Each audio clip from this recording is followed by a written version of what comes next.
Apa yang ada di pikiran Maldi ketika lihat Teh Yani sama Kang Ajo gitu? Udah podcast aja nih berdua gitu. Karena maksudnya kenapa jadi tertarik bikin podcast sama kalian gitu? Karena kalian bisa dibikin gila. Menurut Kang Maldi nih, dari pertemanan itu harusnya bagaimana dulu tuh? Harus bagaimana nih? Yang pasti mah berteman teh dimulainya selalu karena asik. Ya betul. Kalau nggak asik pasti berantem, soalnya kalau nggak asik mah nggak jadi berteman.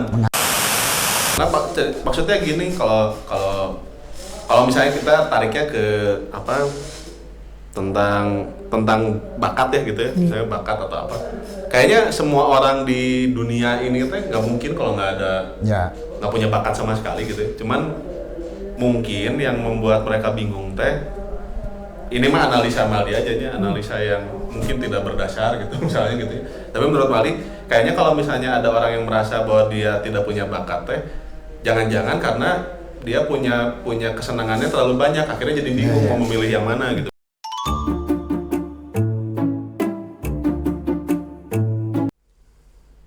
Sampai ketemu lagi ya Sampai ketemu lagi. Sampai berjumpa. Selamat berjumpa. Selamat berjumpa di Ada bintang tamu jadi gugup. Di podcast Rumpi Rumi. Yes. Nah, kita kedatangan tamu yang tidak diundang, yang selalu ada nongol suaranya doang. Inilah orangnya yang bikin kacau di Rumi ini. Orang di belakang layarnya ini nih, PH-nya Rumi, gaya PH. Nah, yang bekerja di Rumi teh ini, yang setting alat.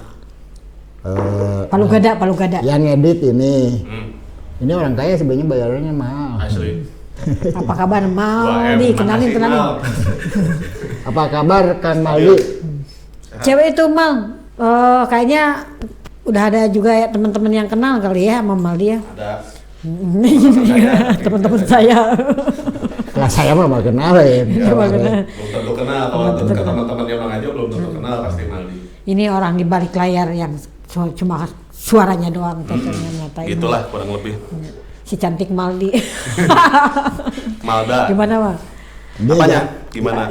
Gimana nih selama ini kan bantu pertama. Ini kan podcast Rumi kita kan Project BU kan. BU kita Jadi gini ya buat teman-teman supaya tahu aja bahwa niat apapun kalau ada teman yang mendukungnya, carilah kayak ini nih, kayak Kang Maldi, tidak memikirkan yang lain-lain dulu. Jalan dulu bener mah.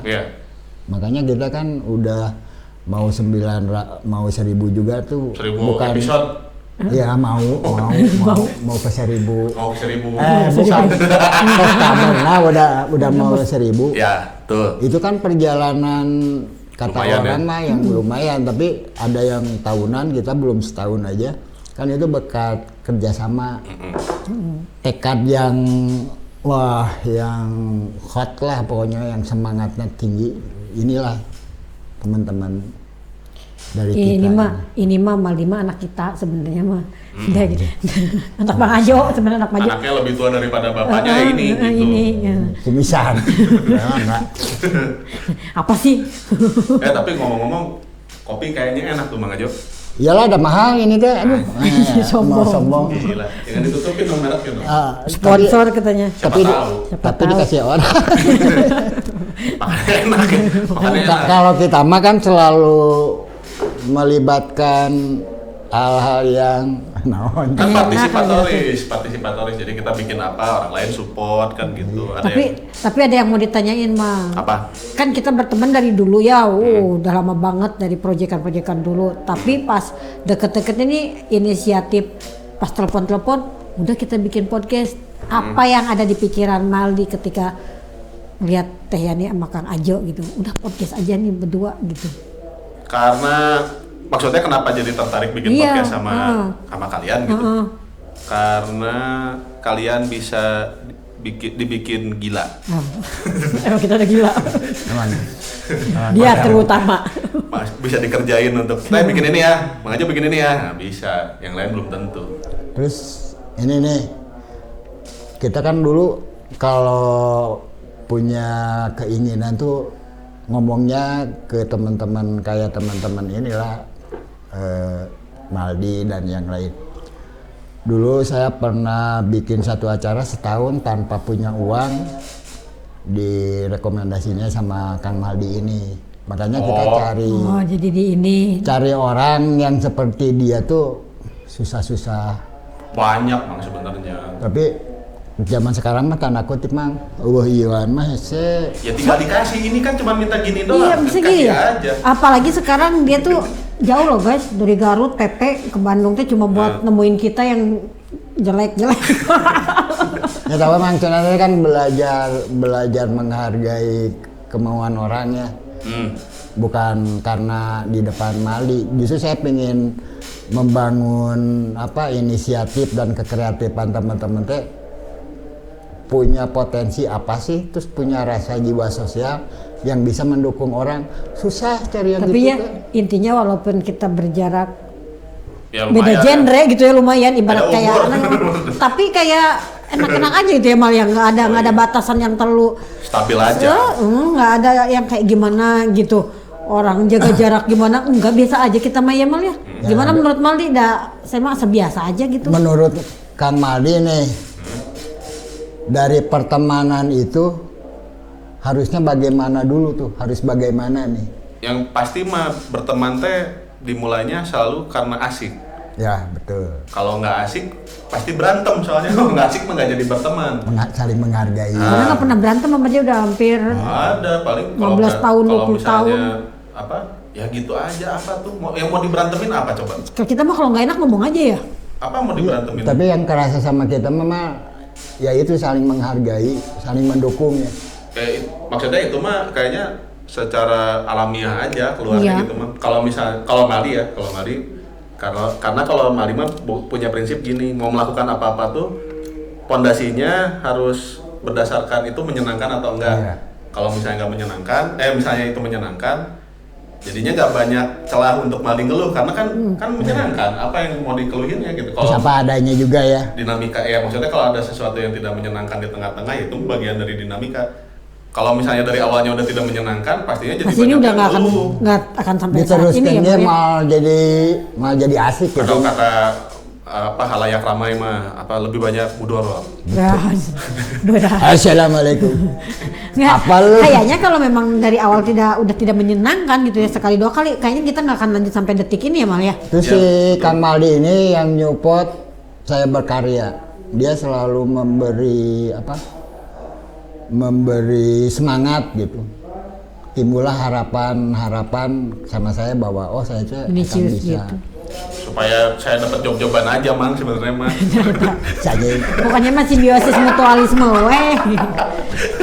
pokoknya mah. Ya tapi kan justru saya pingin menyontohkan sama teman-teman punya jiwa yang seperti itu tuh harus dicontoh maksudnya. Jiwa volunteernya tinggi.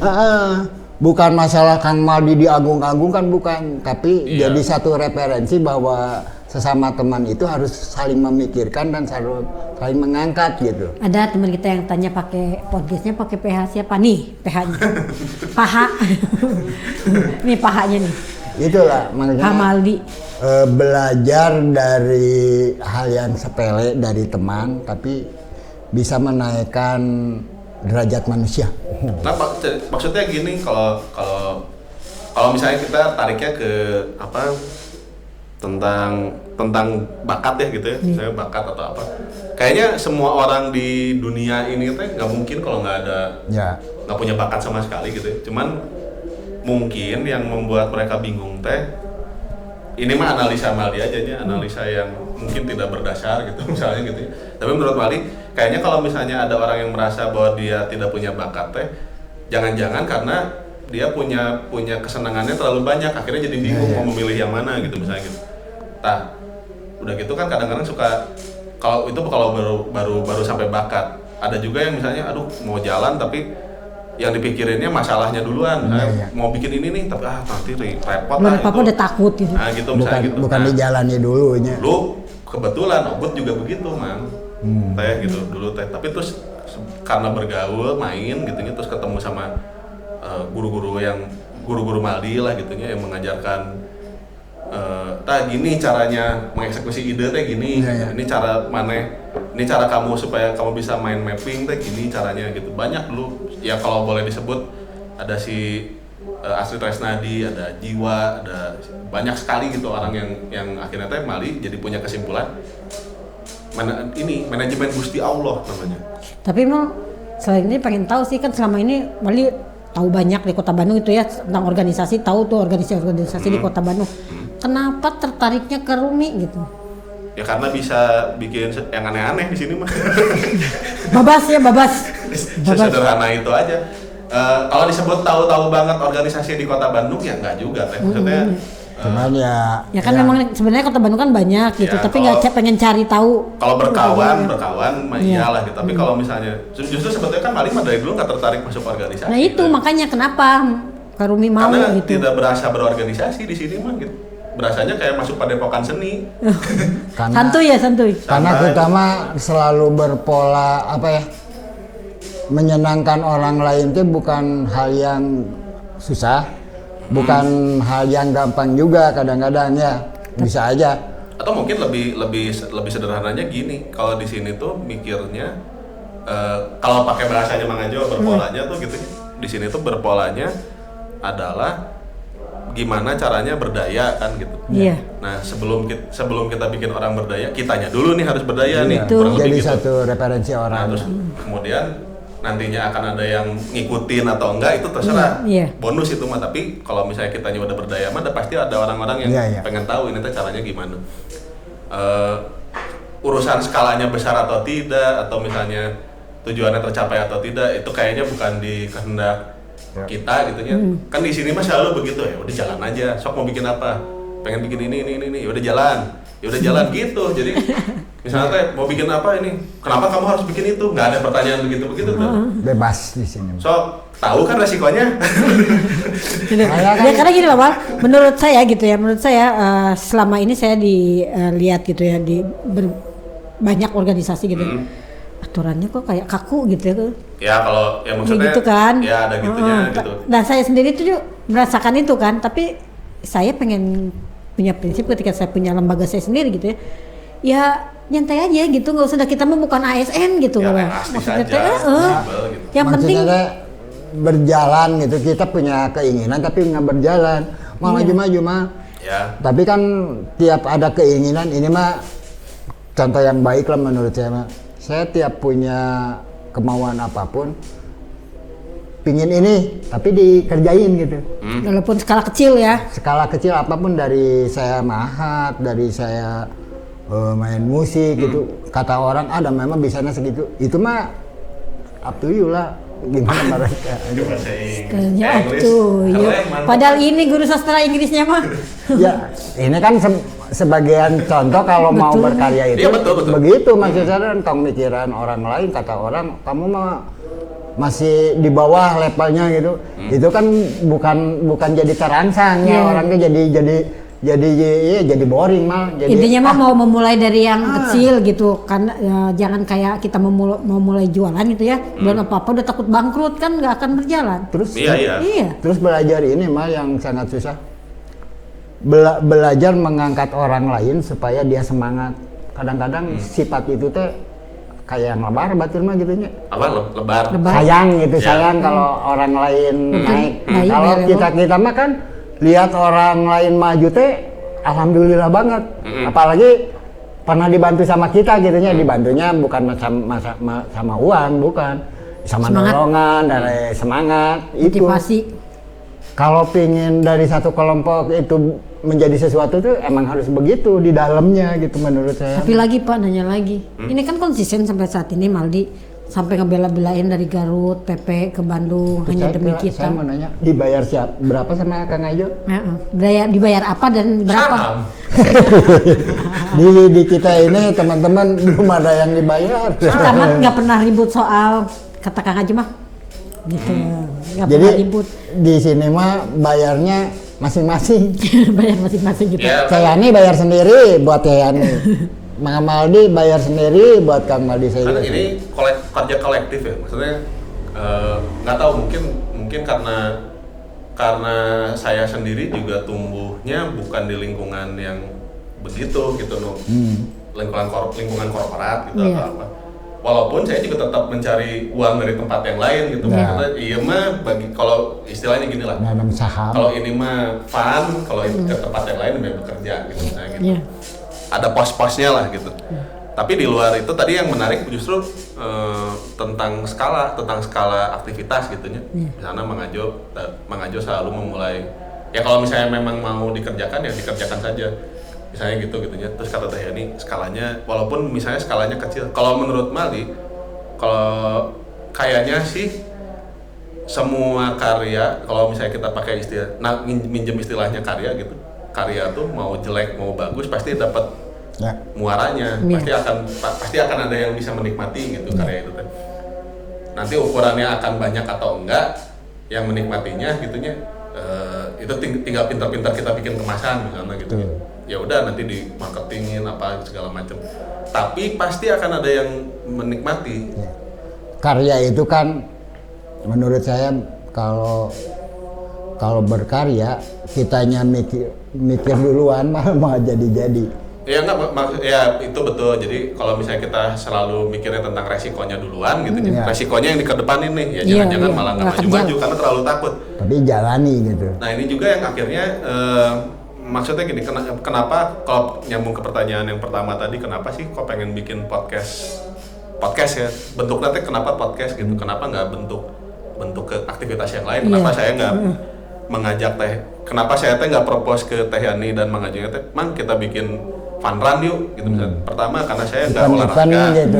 Event gitu. Ya misalnya kalau emang kita bikin acaranya kickboxing, nggak mungkin orang-orang juga, saya juga nggak ngerti kickboxing apa gitu. Baturnya bakal seri gitu. Diketawain kan gitu. Nah yang saya ngerti ya bikin ini. Jadi saya bisa ini platform yang enak untuk kalau kita mau advokasi, terus penontonnya bisa sangat beragam. Terus dan tidak ada batasan penonton, bisa siapa aja. Kalau ngomongin penerima manfaat advokasinya, ini bisa tidak terbatas. Istilahnya gini, kalau di dunia digital sekarang mah, yang bikin gak jelas aja bisa bagus gitu, bisa maksudnya atensinya bagus gitu, dapat atensi yang bagus.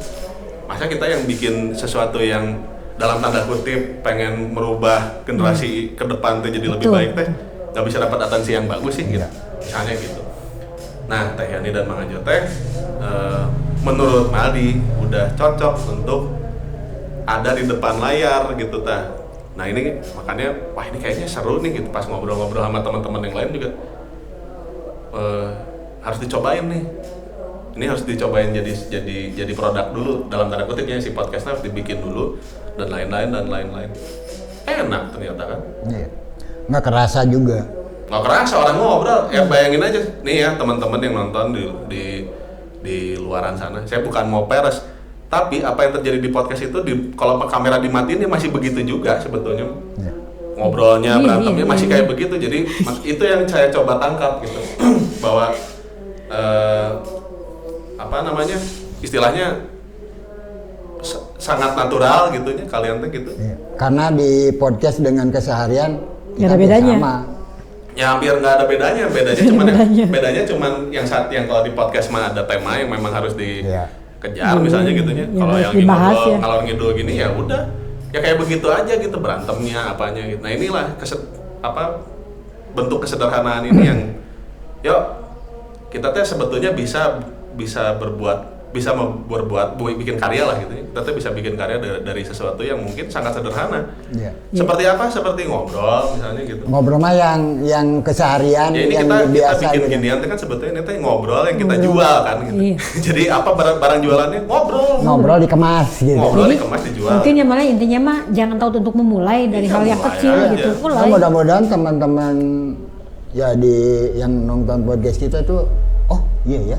Saya juga mau nyoba ya. Gitu. Terus awalnya caranya gimana? Boleh kesini main. Nah sekarang giliran Ogut mau nanya. kan Teh Yani dan Mang Ajo teh pertama Teh Yani dan Mang Ajo secara sudah diberi keistimewaan menjadi disabilitas dari surganya teh turun tetap jadi disabilitas nih gitu. Kalau Mang Ajo sempat dulu nggak disabilitasnya. Kenapa Teh Yani dan Mang Ajo memilih untuk menjadi dalam tanda kutip aktivis? Apa niatnya pengen apa? Pengen merubah kan apa? awalnya sebenarnya di olahraga ya, tapi ketika terus masuk ke satu lembaga gitu ya, ternyata lihat lingkungan pertama lihat lingkungan, oh ternyata, dan dari keluarga juga udah ada kayak didikan sosial gitu. Oh ya. Itu sih utamanya kalau kita jadi aktivis, karena punya itu. Kalau nggak punya itu kayaknya agak susah juga ya. Menurut saya nih, yang saya rasa gitu, karena dari kecil saya ditanamkan sama orang tua kalau nolong orang jangan pamrih gitu.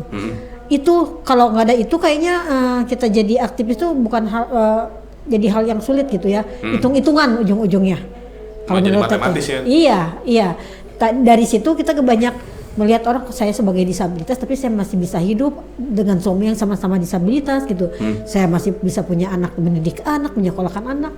Tapi ternyata ada orang yang non disabilitas tapi mereka hidupnya lebih berat dari saya gitu. Dilihat, oh betapa bersyukurnya saya gitu, beruntungnya saya gitu.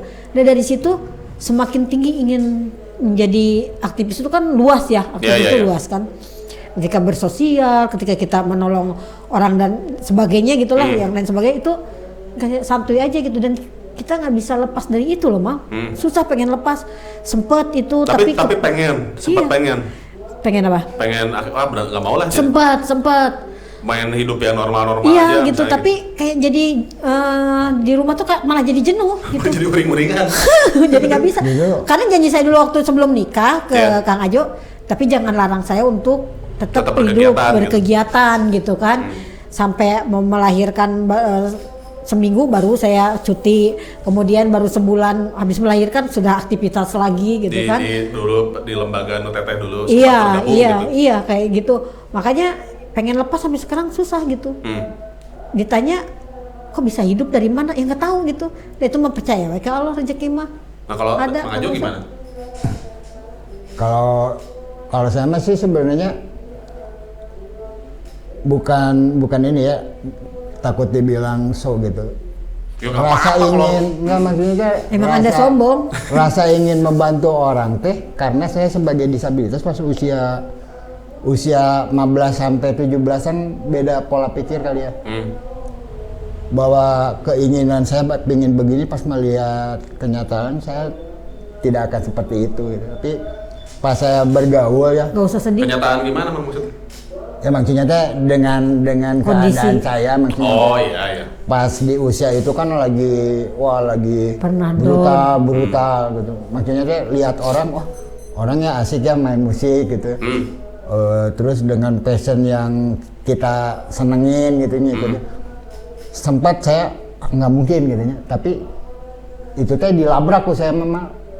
Biarpun kata orang apa-apaan lo gitu, kayak zaman melelakan mohe pakai odol, pangrokan gitu, main pangrokan gitu. Ngalamin justru itu kan yang bikin percaya diri dan dihargain teman-teman gitu. Banyak yang kamu bisa ini nih, kamu mau nggak kalau belajar ini gitu. Nah dari situ teh semangat hidup teh ya timbul. Terus emang rasa pingin membantu sangat besar kerasanya dari SD. Kalau punya makanan nih dari rumah, belum pernah bawa satu gitu, karena selalu bawa lebih karena gitu. Ada teman-teman dulu kan masih di akun tuh bahasa Indonesia gendong di gendong di belakang. Jadi kalau ada teman yang tinggi namanya Ence, kalau jalan saya kelihatannya capek, Ence nih Ajo masih ada Ence-nya. Masih ada itu masih mudah-mudahan. Mang Ajo tahu nggak dia sekarang di mana? Masih di situ sih. Di mana di situ? Di Malaya. Oh, yang waktu itu ketemu kan? Jangan bilang karena Rumi itu kecek-kecek ya, karena kita sudah menyiapkan Kang C di belakang situ. Tiba-tiba keluar ya. Itu aki-aki. Itu kan teman-teman saya tuh kayak mau main gitu ya, ke kebun gitu. Kalau dulu kan masih di Malaya itu Binung kan kota gitu. Malaya di Bandung berarti. Di Bandung. kan saya susah jalannya. Teman-teman selalu ngajak saya, padahal mah kalau mikir, apa sih mau saya ribet gitunya, kudu digendong gitu. Nah, awalnya dari situ orang teh menghargai kita banget gitu ya. Kayak si Om Jerry itu yang kesini tuh, teman dari kecil juga, dari SMP lah ketemu dia tuh. Selalu saya diajak mau kalau kemana-mana, oh kalau nggak ada si Bungsu nggak enak Karena kan di zamannya, ya Madi juga ngerasain lah, di zamannya kocak-kocaknya orang teh polos-polos aja gitu ya.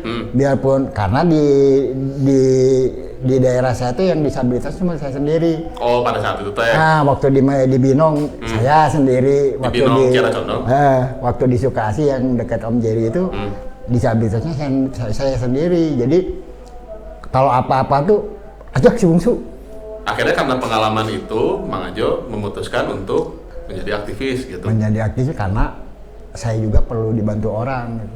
Kebanyakan dibantu orang juga ya, kayak main diajak sambil digendong gitu kan, dibantu orang.